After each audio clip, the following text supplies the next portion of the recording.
This Hanover data center proposal is in Hanover. There's a lot of misinformation out there about what data centers are and aren't. They are industrial sites with all the baggage that goes along with living next to a plant. They have health risks from air pollution. They have noise from cooling equipment. There's light pollution, fire risk, there are security targets. If someone tells you this is just a big office building full of computers, they don't know what they're talking about. This facility will have 300 shipping container-sized diesel generators that will run at a minimum of 75 to 150 hours a month for testing alone.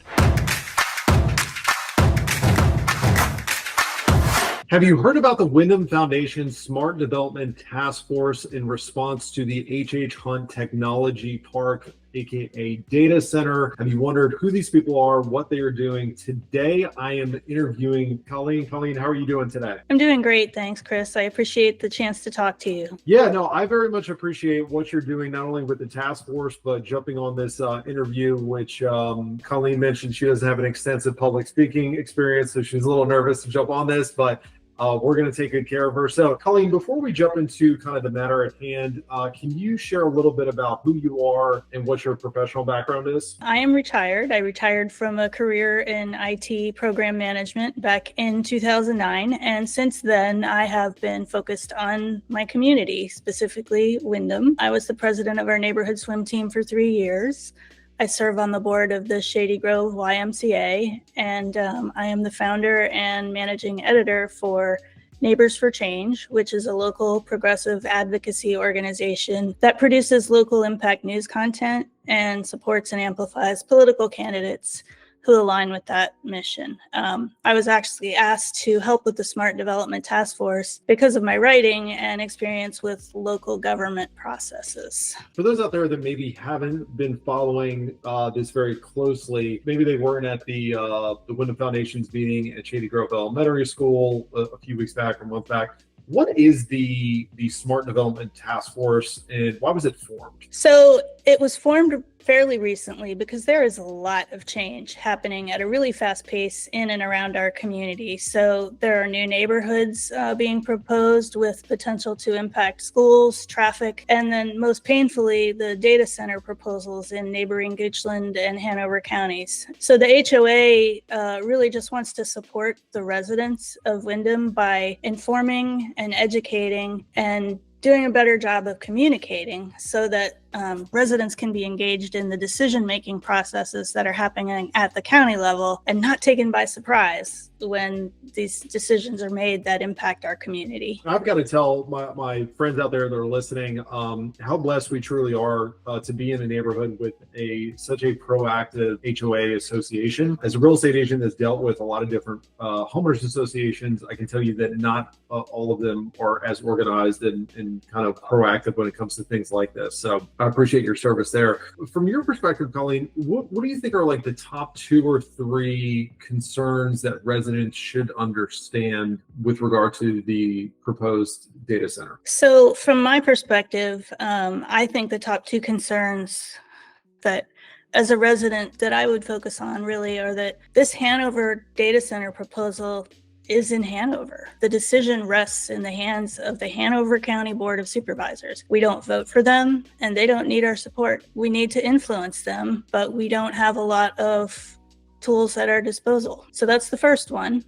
And the second one is that there's a lot of misinformation out there about what data centers are and aren't. I have been writing about and learning about data centers for about the past year. I was a little surprised to find one popping up in my backyard, but they are not just big office buildings full of computers. They are industrial sites with all the baggage that goes along with living next to a plant. They have health risks from air pollution. They have noise from cooling equipment.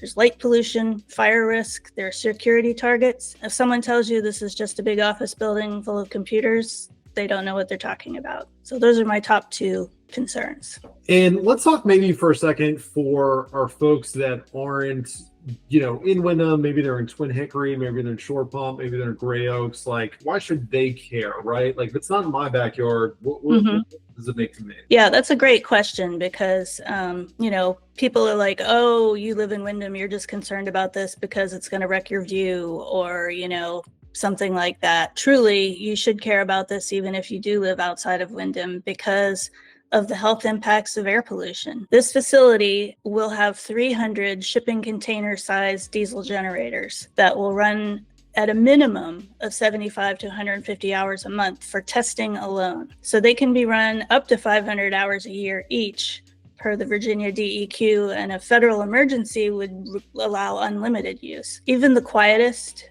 and most efficient diesel generator makes unhealthy black particulate smoke that drifts for miles and has documented health risks, particularly for children. So within 2.5 miles of this site, there are 9 schools and who knows how many daycares and preschools. That's, we did a little count, that's 5,700 kids, many of whom are playing outside at recess while these generators can be running. So that's one reason, if you live outside of Wyndham, you should be concerned. Another reason is that these things are a big fire and security risk. This is going to generate EMS and fire calls into Henrico County that we have to respond to. We're closer, and that's how it works. The fire and EMS services in Virginia do not work based on this is in your county and you respond. It's whoever's closest, meaning more calls there means higher wait times here. Your power bills are going to go up. A 900 megawatt facility will use the power required of a large city, and our costs here in Virginia are averaged by the power use from the grid. So if you're pulling a whole city's worth of power from right next door to this neighborhood, our bills are going to go up accordingly. And I think the big reason, well, one of the big reasons, they're all big reasons, but this is the beginning. The developer and the governments will tell you, no, it's not. But Central Virginia is being targeted as the next big growth spot for data center development. Northern Virginia is opting out. They've learned how awful these things are. Henrico County has a lot of data centers, and they just changed their rules in July to slow it way down because they've learned they aren't great business. Goochland has opened the doors wide. And if Hanover rezones this land next door to us, every landowner in the county is going to be getting calls with offers too good to turn down.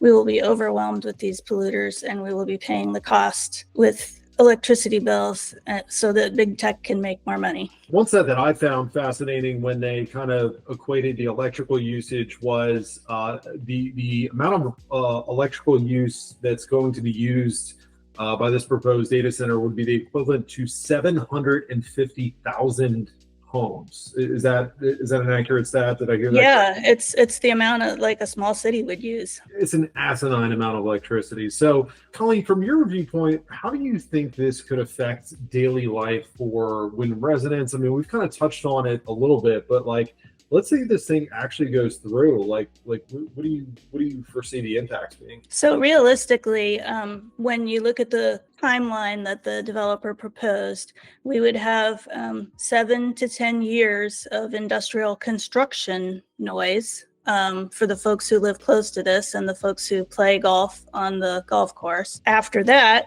we would have 24/7 noise comparable to a noisy dishwasher or a vacuum cleaner for those who live within a quarter mile of this, and low frequency noise that can carry a lot further depending upon the open space. And since this is next to a golf course, there's a lot of open space. Yeah, a dishwasher's not that loud. In your house, you can turn it off if it's annoying you, but this noise is never ending.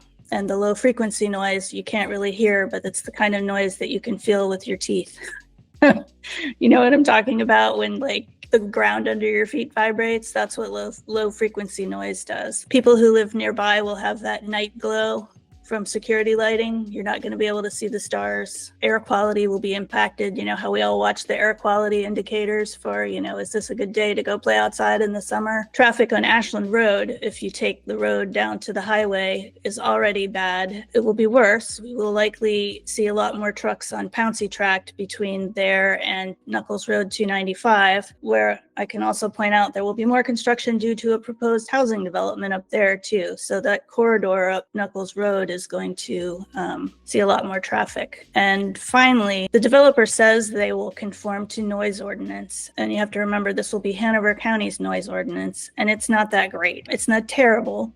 They do have one. but it's not great. And it's very hard to have it monitored or corrected once a facility is up and running. One last thing, they talked about this at the applicant meeting, home values. So current data, looking at Northern Virginia, home values there haven't really dropped, but a resident who was asking the question about that pointed out that Northern Virginia is a different world. There isn't anywhere else to go. If you need to live in Northern Virginia, you're going to buy a house, whether it's next to a data center or not.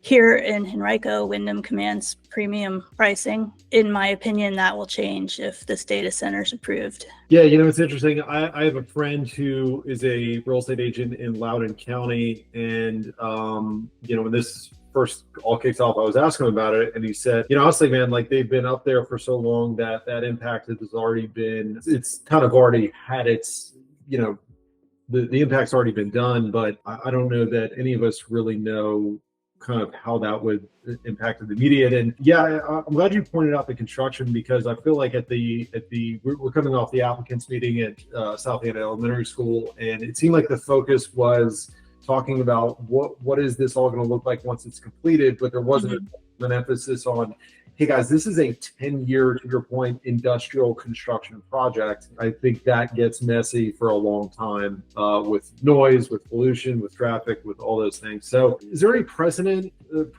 or data from similar projects that helps us predict like what living next to this would look like? There are a couple of really good videos out there, and I sent you a link for one. I don't know if there's a way for you to share that with folks. It's long, but it specifically focuses on Northern Virginia, and it's produced by a very reputable source and interviews real people who are talking about their real life experience, and I recommend watching it. 100%. I watched that as well, and it was definitely eye-opening. So tell me, kind of like, what are the key steps in the approval process with Hanover County, and where are we at right now in this timeline?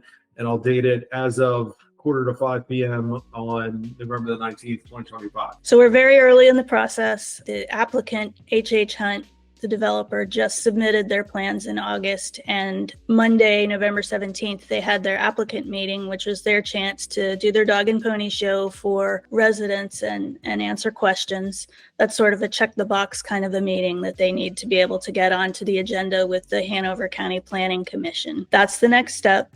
And we've been told verbally by Hanover County that the earliest that planning commission meeting can happen is January 15th. So pencil that in on your calendars. January 15th is the earliest likely date for the planning commission meeting. What happens in the planning commission meeting is that they listen to the public comment, they review plans and input from the developer, and they make a recommendation, either to approve with amendments, or deny. And then their recommendation goes to the Board of Supervisors. It can be more complicated than that. They can schedule another meeting if they need more information. But in its simplest form, they send a recommendation to the Board of Supervisors, and then the Board of Supervisors has a meeting where they have public comment as well. And then they can approve with amendments, or defer, meaning they'll choose to get more information and vote on it later, or deny. And then if it passes, they get detailed site plans, which the county then approves, and then it goes to the Department of Environmental Quality for a final review before they put shovels in the ground. It sounds like a long process, but Goochland went through from the initial application through to the vote in 4 months. It'll have been, 2 months from the November meeting till the January meeting. It's worth paying attention to now, because I think it will move quickly through at least the first couple meetings. Yeah, and I would say, especially with the holidays, like that'll January 15th will be here before we know it. Mm-hmm. Now, is that a normal? We're kind of going off script here. Is that a normal time frame for a project of this size, or do you think that is being moved through quicker than it normally would be due to the kind of the money and the influence behind all this? I don't think it's abnormal. I think that county governments get big projects like this fairly regularly. This one attracts more attention than normal because it's next to residential and because it's a full rezoning request, but Henrico make quick decisions on things. And I've also seen Henrico take a year to decide on itty little bitty things like a traffic light. It really depends how much public comment there is, how many engineering problems there are, how many questions there have to be asked and answered. If the Planning Commission finds issues or problems with the application or the studies, or particularly like a traffic study from VDOT, they will have to move the meetings out and ask for more information. So really like that 4-month process that Goochland went through was about as fast as you could do it. And all the residents complained that it was way too fast. Let's talk about resident feedback. From this point going forward, when and where does that have the greatest impact on the process and kind of the eventual outcome? I actually just asked someone this question. I had the good fortune to sit down with Tim Swinski, who is the communications director for the Sierra Club of Virginia, to ask him, hey, how do you fight one of these things? Yep. How do you empower residents to get involved in something like this? What makes the biggest difference? Because, my experience is not in industrial development, it's in, political stuff. So I wanted to get a different perspective. And he basically said that, the greatest impact is when it's visible and sustained. So he said, show up in numbers, even if you don't plan to speak. And because we are in Henrico, and I'm not going to say our comments don't matter, but comments from Hanover citizens matter more. If you know someone from Hanover, get on the phone, take them out to dinner, explain why this is important to you, and ask them to show up and comment on it. And frankly, one of the valuable things we can do is understand and support the Hanover residents' perspective and let them lead the way.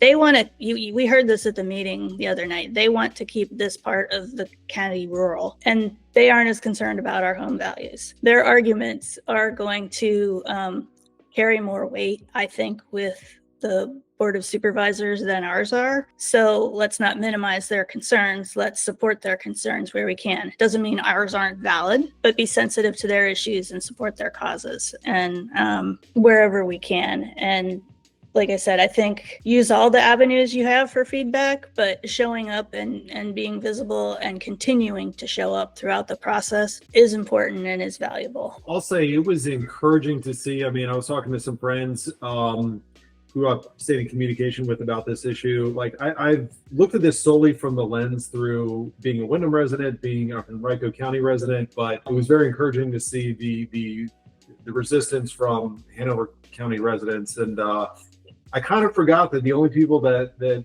would not like to see this as much as Wyndhamites are the good old boys and girls of Hanover. So that was awesome. So if you could recommend, so let's say I'm a Henrico County resident, I'm living in Short Pump, I prefer not to see this go through. What are the 1, 2, 3 action steps that I could take, today, tomorrow, this week? Keep paying attention, stay informed, talk to your neighbors about this project and encourage them to stay informed and participate in the process. So one thing that's really awesome about these data centers is that they aren't politicized. The last 10 years, we haven't been able to talk to our neighbors about things because everything's really touchy. Yeah. I don't think we have to worry too much about stepping on anyone's ideology with data centers because there's not very many people who want a noisy, polluting eyesore in their neighborhood. And if they do, they're probably selling their property to get it or they're building it. So talk to people, make sure people are aware.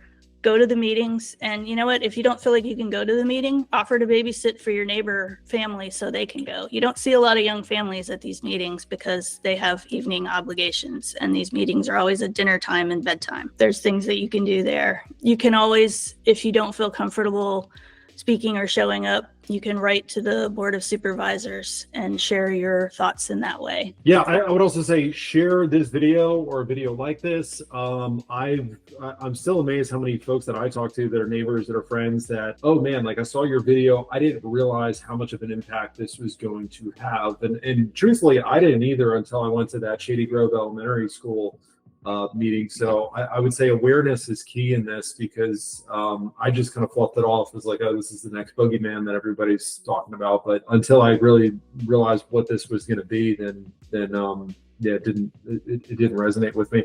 Now, when you're talking about contacting the Hanover Board of Supervisors, what are the do's and don'ts there? What are the things to avoid when voicing concerns? So my best advice on that is remember that these folks are public servants.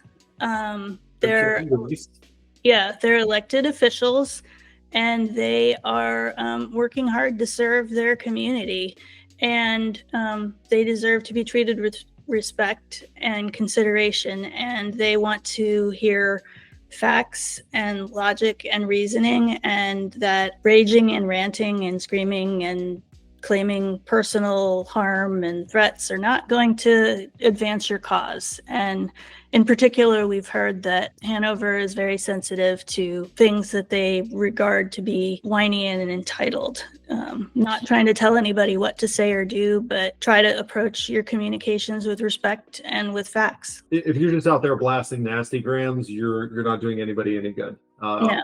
I would make the argument you're probably moving this thing backwards. I'm curious. Let's go to Vegas real quick, and I'm going to make you an odds maker. So, based on what you've seen so far, what is your thoughts on how confident are you that this proposal could be stopped or meaningfully modified, or it's going to go through?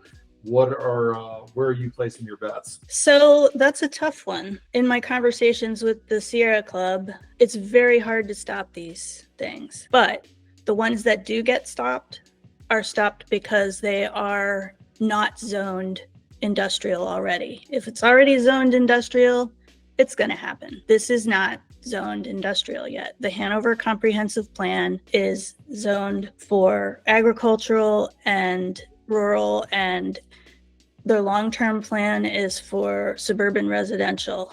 And for this to be passed, they have to change that to be an employment center and then get it rezoned to industrial. So it's a fairly large change. That makes it easier to fight. So there is a fighting chance that we can make this happen, but it is going to take people showing up and people continuing to show up to the end of the process and making sure that we're letting the Hanover folks get their word out there and supporting them and being visible and doing whatever we can to get the message out there. Do I understand correctly, the one sliver of hope here is that there's already a part of Hanover off of Route 33 by the old Tyson's chicken plant that's already kind of like zoned industrial, and that is another opportunity for a potential data center. Obviously, HHHunt wants to do what they can with their land, but do I understand that correctly, that there's some hope that Hanover could put a data center in without completely disrupting a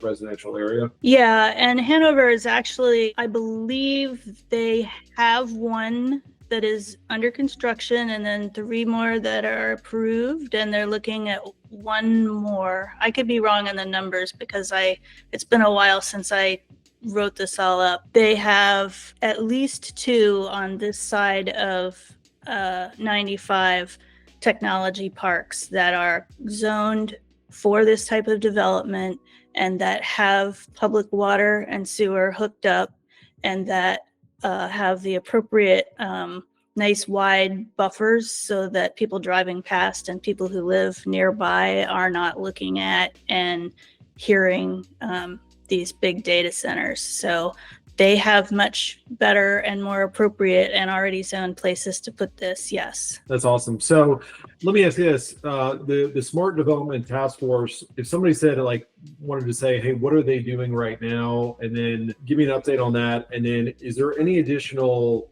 expertise or community involvement that would be valuable to the task force? Yeah, so right now we are looking at getting the updated plans that HHHunt is submitting to the county. They made some changes since the original submission, and we've got some experts on our task force from an engineering perspective who are anxious to get their hands on those and read them and put together some questions about the technologies that they're using and making sure that all of the information is bubbling up.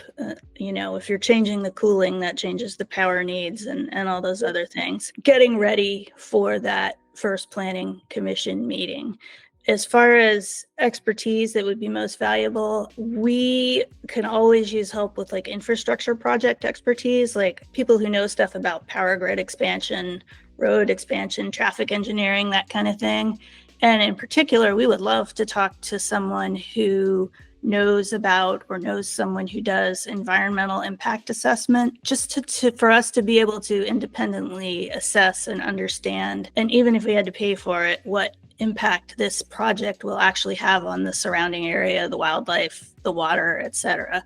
Because the developer and the county are not ever going to do any kind of a environmental impact study that's affecting anything other than like, oh, drainage or something like that. As far as community involvement, you know, be engaged, be respectful of the Hanover process, sign up to get email updates, and watch for opportunities to volunteer, because if we have them, we're going to push them out via that email. And there's also a place when you sign up for emails from the Smart Development Task Force, you can put in a comment, like if you've got a skill set, or you're like, hey, I'd be happy to shove flyers in mailboxes, or hey, can I do this, or, you know, whatever. You can put a comment in there and we have someone monitoring those responses and we can get back to you on that. Yeah, so Colleen, give me the website. We're going to link it up in the description below, but where can they reach out to you guys? Where can they say, hey, I'd raise their hand, I'd like to support, and where can they stay informed as this continues to unfold? Okay, the website is www.smartdevtaskforce.com. All of the information is either on the front, on the homepage, or there's a couple of menus. It's a very basic website. They'll be able to find what they need, but they can get the addresses for the Board of Supervisors there. They can get the very basic survey that we have out there to capture information on, hey, are you against this? Are you for this? Do you need more information? They can give us their email address so they can get updates. There's communication tips, how to effectively communicate with your elected officials. There's dates there for the folks who don't want to wait for the emails. It's a good source of information. Yeah, I would say I think you guys have done a bang up job on that website, providing the information. Probably not winning any design awards for the website, but hey, we're volunteers. Yeah, it's definitely got we have real jobs. a grassroots feel to it. So as we wrap here, Colleen, if you had one message to leave Wyndham, Shore Pump, Hanover, Henrico residents with, what would that be? Keep paying attention. Keep talking to your neighbors about this proposal and show up. You can't complain about it after the fact if you don't do those things. Colleen, thank you so much for your time here today. We very much appreciate it. Thank you for what you're doing, Smart Development Task Force. All the information will be in the video description below. Stay tuned, stay engaged, and let's keep this thing out of our neighborhood. Awesome. Thanks for the opportunity to talk, Chris.